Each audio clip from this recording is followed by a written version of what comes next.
I was just watching an interview of a ex-jihadist, and he basically talks about his stories and his experience and the way he thought back then compared to now, and he goes through a lot of pretty traumatic things, quite upsetting actually, some really upsetting things.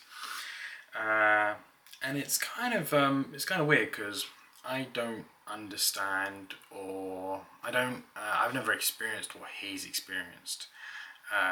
In obviously his very unique upbringing, but I can definitely relate to a few things he said, and one of them was that when you feel like the world, or like you've been taught that the world is against you, you look for it and you actively believe that everyone's out to get you.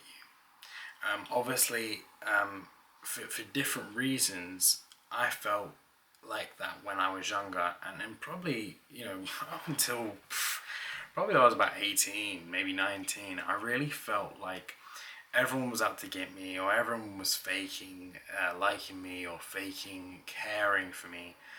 And he explains similar sort of thought processes that he went through because of the way he was raised and what he was taught. And I find it kind of crazy how our experiences are very, very different. Yet there's a few things that we came to the same sort of conclusion of, obviously it's one of very many, but everyone hates me and everyone's lying and faking themselves, and acting. There was another one that he talked about, and I could draw a lot from it. And he talks about basically his mum got his teddy that he would have as a kid, and she would end up basically taking a really big pair of scissors and, as what he said, beheading it in front of him. And he goes to say, like nowadays that's hilarious, but at the time it was really traumatic.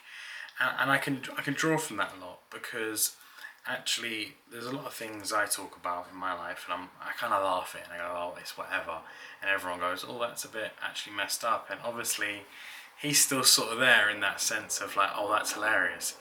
Not really. You can definitely tell how that could definitely be a very traumatic thing, and that is okay to accept that was pretty a lot. I think the main thing here, and this goes for loads of groups, or loads of people, is that nowadays it's very easy to get into an echo chamber where it's just you in there, and every word that you're speaking comes back to you in the sense of like you're right all the time and everyone else is wrong. It's because you're put in this echo chamber, and social media algorithms push this. If you hate dung beetles, right, and you like look that up and you go, dung beetles are rubbish, and so on and so forth, the algorithm of your phone, whether it be TikTok, Instagram, so on and so forth, will now push those bad reviews of dung beetles, and so on and so forth. And because of that, you get yourself in it. Well, not you exactly, but social media put you this in an echo chamber, and it's like, that's all I'm seeing, so I must be right?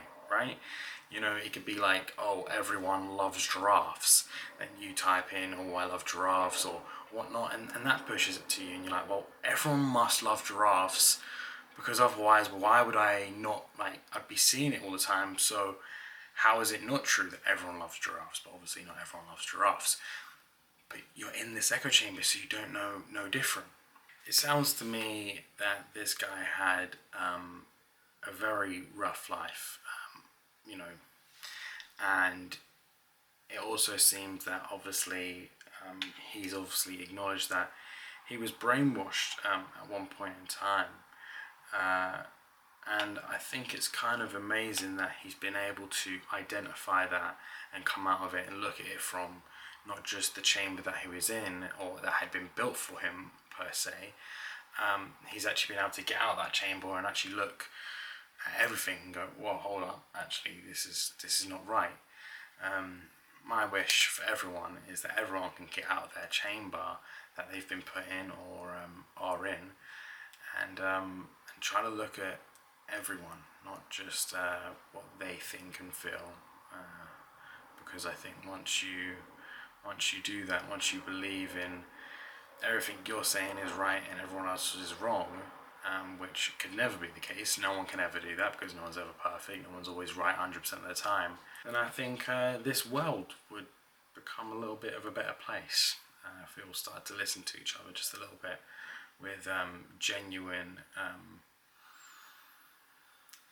care, I think, for what someone else is saying. Anyway, I will talk to you guys